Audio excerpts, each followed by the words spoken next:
Hi, I'm George Mariner Mole, Artistic Director of the Discovery Orchestra, and I promised to do another Discovery Orchestra chat on texture, so here goes. In the last texture chat, we spoke of the musical texture of melody alone.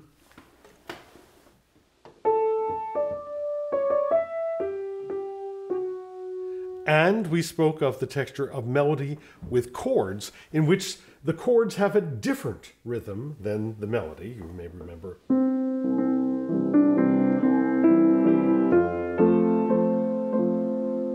Okay, and if you think about it for a moment, you will realize that just about every popular song and every folk song you have ever listened to is in this texture, melody with chords of a different rhythm. But you may have also actually sung a lot of musical compositions in which the texture is melody with chords of the same rhythm. I'm speaking of hymns here. Here's the beginning of the melody for the hymn, "Bless this house, O Lord, we pray. Make it safe by night and day." Note the rhythm.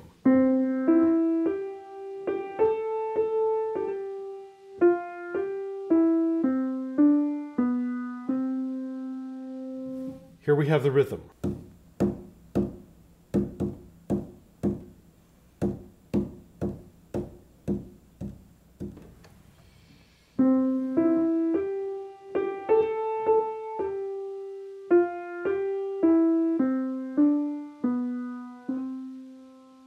Now the chords played with this melody have the same rhythm as the melody.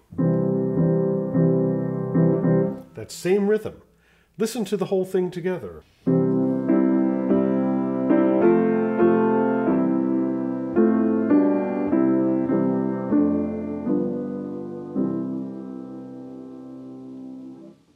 It all has a rather homogeneous sound to it, doesn't it?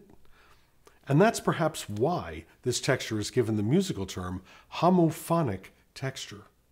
The only problem is that melody with chords of a different rhythm is also called homophonic texture in musical circles. And for this reason, I prefer to call the hymn-like texture the all chords texture. I'm going to play the opening portion of the Bach composition from the chat on ornaments 3 different ways. One in each of the textures we've explored. Melody alone, melody with chords of a different rhythm, and the all chords, the everything has the same rhythm texture. Your mission, should you choose to accept it, is to determine which texture I played first, second, and third. Are you ready?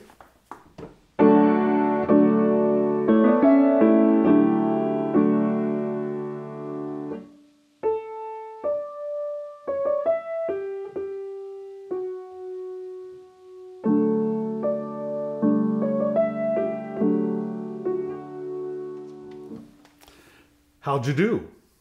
They were all chords.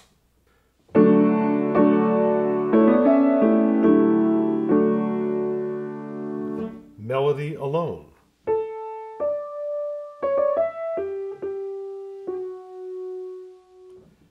Melody with chords of a different rhythm.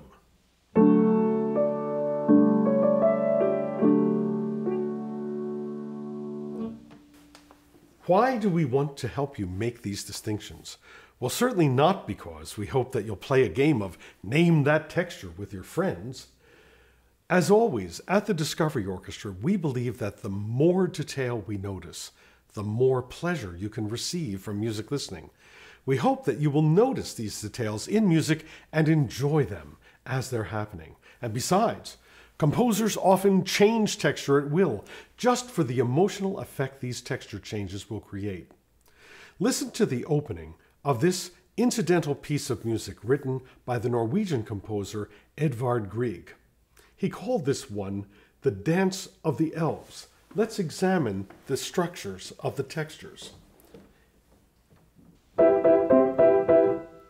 That's all chords. Now we have melody with chords of a different rhythm. We also get a little bit later, melody alone. Notice how strong the melody alone texture is. There's strength in withholding harmony. Think of the opening of Beethoven's Fifth. Now enjoy Grieg's texture changes in the Dance of the Elves.